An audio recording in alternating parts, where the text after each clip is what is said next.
Par, busy ka na naman. Siyempre, lagi. Ayos ayos din yan Mahal na rin yan ngayon, Ba, siyempre, yung pagtagal, pagmahal. Oh, sa bagay. Pero hindi lahat. Hindi lahat. Isipin mo yung yung Tambay Cup, Neto-neto lang din naman, kumbaga yung mga ilang taon lang din. Oo. Pero kailan mo mahal din value, Depende. Gawa ng mga halos reseller lang naman din ang nakita. Oo nga, pero isipin mo pa rin, value niya pa rin yung isipin mo, naabot yata 120,000 yata ang value. Magkano? Mga 120K. Hindi lang. Nagpapataas naman dyan yung mga ulaga. Oo, pero ang lupit, Isipin mo, nagagawa nila yon na mapataas mo ang value. Magkano lang SRP yata? Mga 2,000 mahigit? Mahigit parang ganyan. Oo, tapos naabot ng mga ilang digits, Depende yun Gawa na yan, agay niyan. Naglabas. Ilang piraso? 200. Limited edition. Kumbaga, ilan, siyempre, paunahan. Oo, gayon na mismo. Kaya din, mas na mahal. Kumbaga, dahil ikaw, nakabili ka. Ako, hindi ako nakabili. Gustong-gusto ko yan. Oo, kaya boss, bayaran ko na yan. 2,000 bili mo, bayaran ko na. Wala alis sa tayo. 3K. Oo, gayon na. Ganyan talaga, pero nakikita ko naman yung masamang epekto din niya. Ano ba yan? Agay, di ba yan? Sabi ko nga, di ba napamahal nga Maraming nakita mga reseller. Kaso naman, ang mga hindi nakakaintindi, kumbaga, siyempre, mga Pinoy nga naman.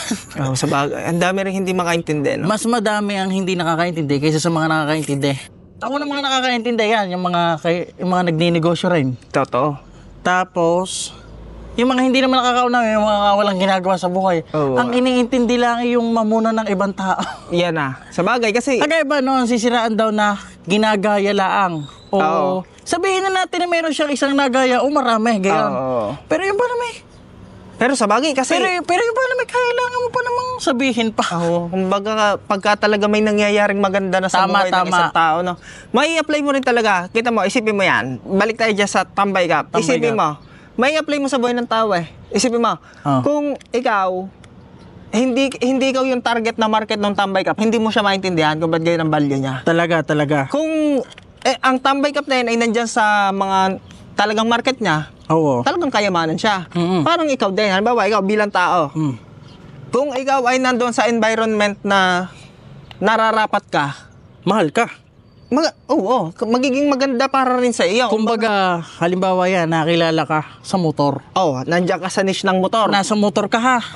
Pumunta ka doon sa tambay ng mga kotse. Di ba hindi Di ba hindi ka naman sasabihin na nakilala ka sa motor ha? Pumunta ka sa tambay ng mga kotse. Di ba tatawanan ka lang hindi ka masyado naintindihan. Pero kung nadong ka sa motor. Punta sa motor show. Sa motor show. Iba. Sabihin niya na. Nga, yun din. Kumbaga, kung ngayon, iniisip mo na wala kang value, sa alak-ala ng pwesto. Nasa maling kapaligiran ka lang. Yun, ibig sabihin, may natutunan.